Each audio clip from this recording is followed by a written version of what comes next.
For Wall Street Media, this is Emily. I'm here with Doug, and we'll help you make money in the stock market with information you can't find anywhere else. Hey, that's what we do. Thanks for helping out, Emily. Well, guys, we've got highlights, a video, and some CEO notes from Natixis Bleichroeder.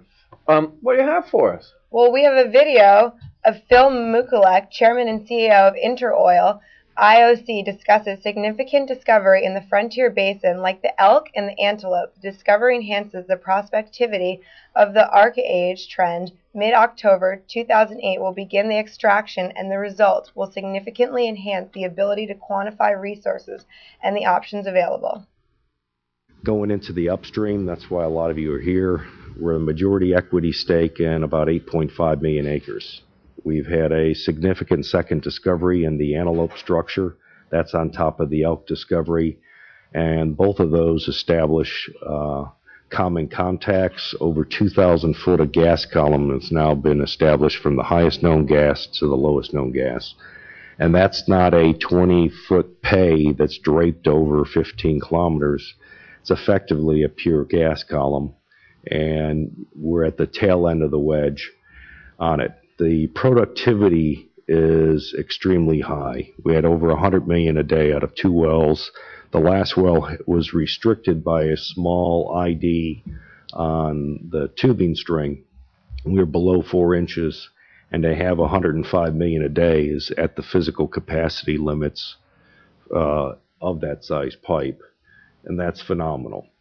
And to do that in the ratty part of the reservoir is also something that we like. And we're now drilling a reef that is up structure, maybe 1,500 or more feet.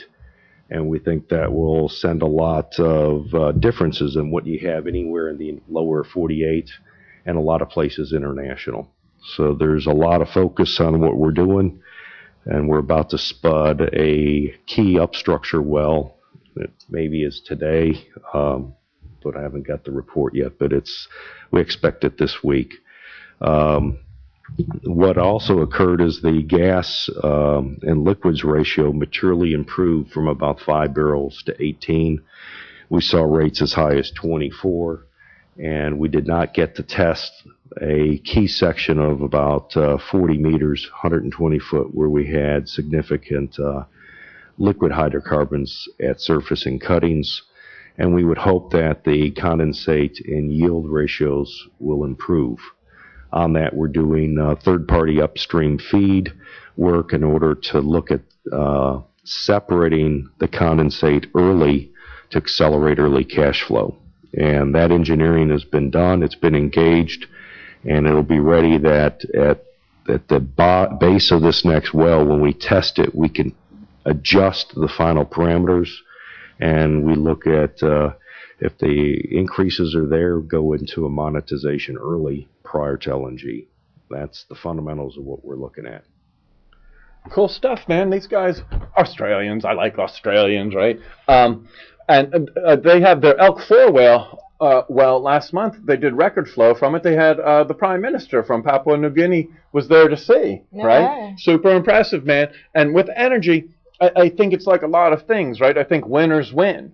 And I think that, you know, if you're able to do that, and you have, that's the most gas flow they have anywhere in Papua New Guinea, is out of the Elk 4 whale. And I think that if you get somebody that's good at that, they'll build on that, and these others will pan out. Super fantastic, right? Fantastic. I say yes. Yes, yes. What do you have for us? The next thing we have is John Fees, CEO of McDermott International, MDR, announced that a subsidiary in Vietnam was recently awarded a subcontract by PTS Mechanical and Construction Company, Limited, a wholly owned subsidiary of Petroleum Technical Services Corporation, PTSC, to engineer and install certain offshore facilities in Vietnam. Contracts of this nature are typically valued in excess of $90 million.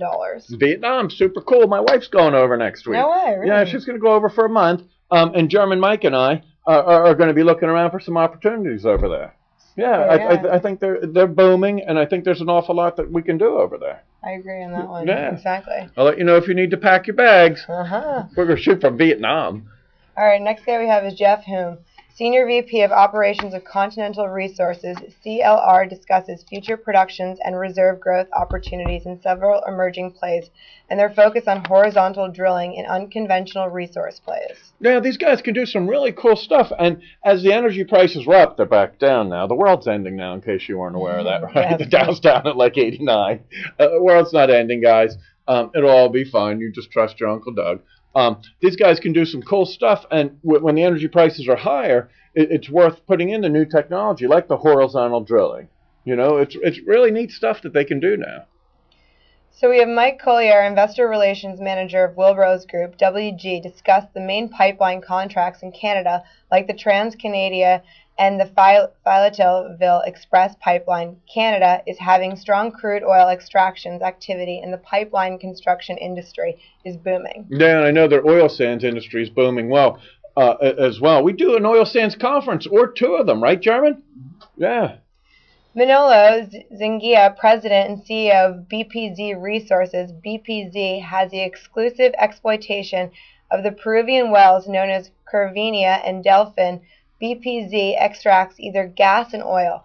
It starts its full production and extraction by 8,000 to 10,000 barrels a day and has a new partnership with Shell. Hey, Shell's a good partner to have in the energy business, right? That it is. The same as the biotechs. We just did a biotech the other day. And the biggest thing that you can do in a biotech is to find a big partner. Like if you're partnered with Johnson & Johnson or Roche, you know, right. We think they're sweet and we load up on them, you know.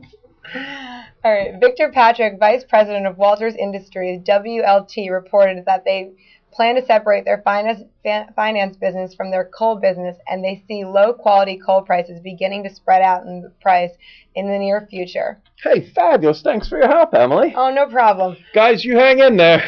Well, we're here every day at Wall Street Media. You can find us directly at WSMCO.com. Thanks.